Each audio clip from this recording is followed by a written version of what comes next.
Shalom pemirsa dimanapun berada.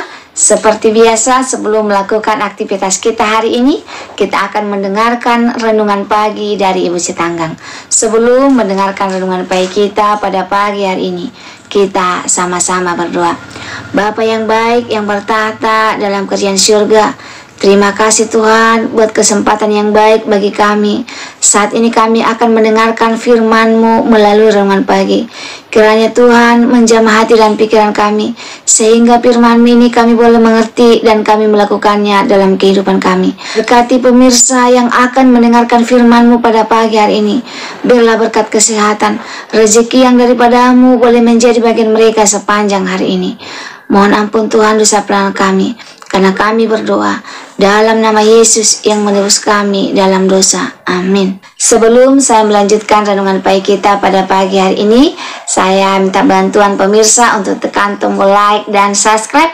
Jangan lupa loncengnya, sehingga ketika ada video terbaru, pemirsa boleh mendapatnya terlebih dahulu. Judul renungan pagi kita pada pagi hari ini, Tuhan sumber kekuatanku. Ayat intinya saya ambil dari 1 Raja-Raja 19 ayat 4. Tetapi ia sendiri masuk ke padang gurun sehari perjalanan jauhnya, lalu duduk di bawah sebuah pohon arar. Kemudian dia ingin mati, katanya, "Cukuplah itu sekarang ya Tuhan, ambillah nyawaku, sebab aku ini tidak lebih baik daripada nenek moyangku." Pemirsa dimanapun berada, di masa perang pada abad 17, seorang pendeta Jerman, Paul dan keluarganya terpaksa mengungsi.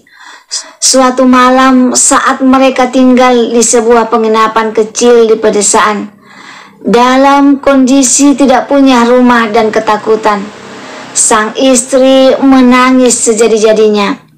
Gerhard menghampirinya dan mengingatkannya akan janji pemeliharaan Tuhan. Tapi setelah itu, tanpa sepengetahuan istrinya, Paul pun akhirnya juga menangis. Ia merasa saat itu adalah saat tergelap dalam hidupnya. Meski begitu, emosi itu enggak berlangsung lama.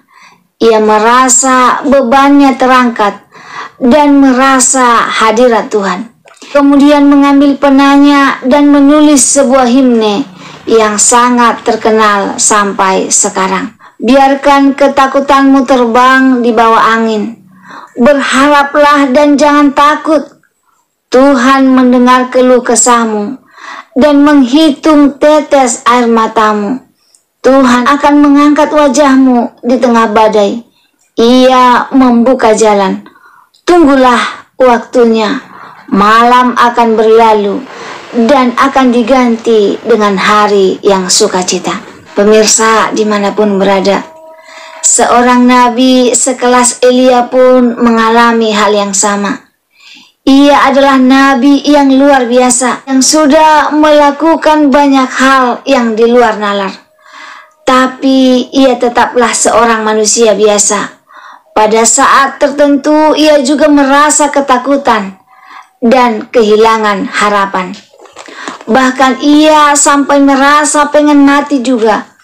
Tapi pada saat itulah Tuhan kemudian memberikan penghiburan lewat malaikat-malaikatnya.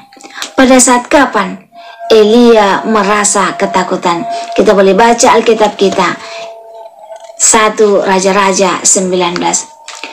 Ketika Ahab memberitahukan kepada Isabel segala yang dilakukan Elia dan perihal Elia membunuh semua nabi itu dengan pedang, maka Isabel menyuruh seorang suruhan mengatakan kepada Elia, "Beginilah kiranya para Allah menghukum aku, bahkan lebih lagi daripada itu. Jika besok kira-kira pada waktu ini aku tidak membuat nyawamu sama seperti nyawa salah seorang dari mereka itu, maka takutlah ia, lalu bangkit dan pergi menyelamatkan nyawa.